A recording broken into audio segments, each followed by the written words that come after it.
ఓం శ్రీ సాయిరామ్.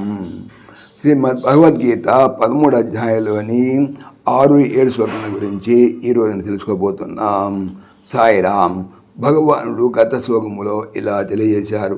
ఋషులచే అనేక ప్రకారములు నానా విధములైనటువంటి వేదముల ద్వారా వేరువేరుగా ప్రతిపాదింపబడినది మరియు హేతువులతో కూడి బావుగా నిశ్చయింపబడినట్టు బ్రహ్మసూత్ర వాక్యముల చేత కూడా అయ్యేది చెప్పబడి ఉన్నది అన్నారు.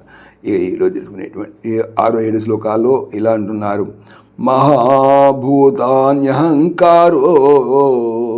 బుద్ధిరవ్యక్తమేవ చ ఇంద్రియాణి దశైకం చ పంచచేంద్రియగోచరాః ఇచ్ఛా ద్వేష సుఖం దుఃఖం సంఘాతచేతనా ధృతిః ఏతక్షేత్రం సమాసేన సవికారముదాహృతం.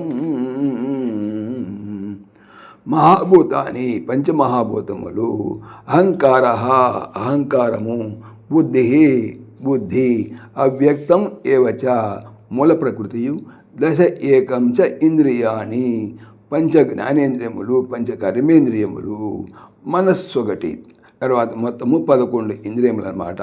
ఇంద్రియ గోచరాః పంచచ ఇంద్రియ విషయములు 5, ఇచ్ఛా కోరిక, ద్వేష ద్వేషము, సుఖము దుఃఖము, సంఘాత దేహేంద్రియాదుల సముదాయము, చేతన తెలివి అనగా వృత్తి జ్ఞానము కూడా, ధృతి ధైర్యము, ఏతత్ ఈ సవికారం వికారములతో కూడిన క్షేత్రము సమాసేన సంక్షేపముగా ఉదాహృతం చెప్పబడినది.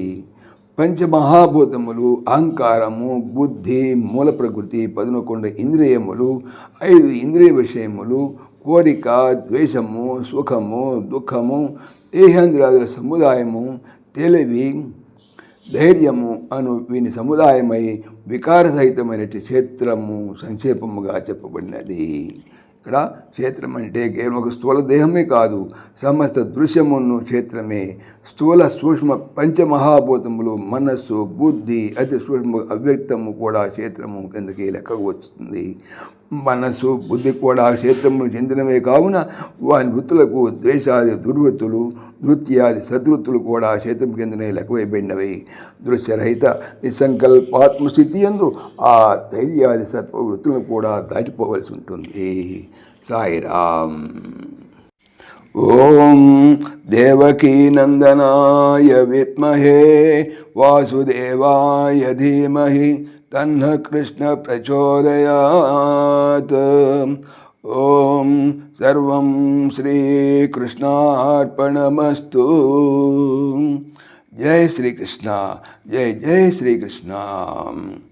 ఆత్మీయులకు మనవి, ఈ ఛానల్తో పాటుగా అనంత మహిమల శ్రీ సత్యసాయి అనే ఛానల్ మరియు భక్తి పరిమళ టీకా భాగవతం అనే భాగవత ఛానల్ను స్వామి నా చేత చేయించుతున్నారని మనవి చేస్తున్నాను. వీటికి సంబంధించిన లింక్స్ డిస్క్రిప్షన్లో చూడవచ్చు. జై శ్రీకృష్ణ.